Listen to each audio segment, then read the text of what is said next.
নমস্কার বন্ধুরা, তিতলি রান্নাবান্না চ্যানেলে আপনাদের স্বাগত। আজ বানাবো নিরামিষ পনিরের একটি রেসিপি। এর জন্য আমি এখানে প্রথমে একটা মিক্সিং জারের মধ্যে পোস্ত, চালমগজ, 7-8টা কাজু বাদাম অল্প জল দিয়ে পেস্ট করে নেব। দেখুন আদা পেস্ট হয়ে গেছে। এর মধ্যে আমি একটু আদা কুচি আর লঙ্কা দিয়ে দিলাম, দিয়ে আবারও ভালো করে মিহি পেস্ট বানিয়ে নেব। এরপর পনিরটাকে আমি ভালো করে কেটে নেব। আমি এটা নিরামিষ রান্না করছি। এরপর কড়াই গরম হয়ে গেছে, এর মধ্যে তেল দিয়ে আমি পনিরটাকে হালকা করে ভেজে নেব। দেখুন হালকাভাবে ভাজা হয়ে গেছে, আমি এবার তুলে নিলাম। এবার ওই তেলের মধ্যে 1 চামচ ঘি দিয়ে দিলাম।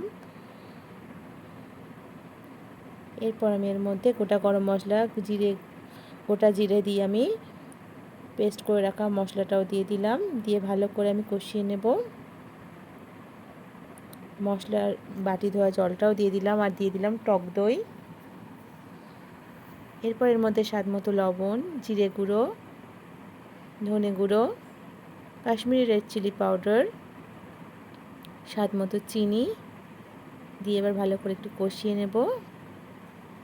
এখন ফুটে গেছে। এরপর আমি এর মধ্যে পনিরটাও দিয়ে দিলাম।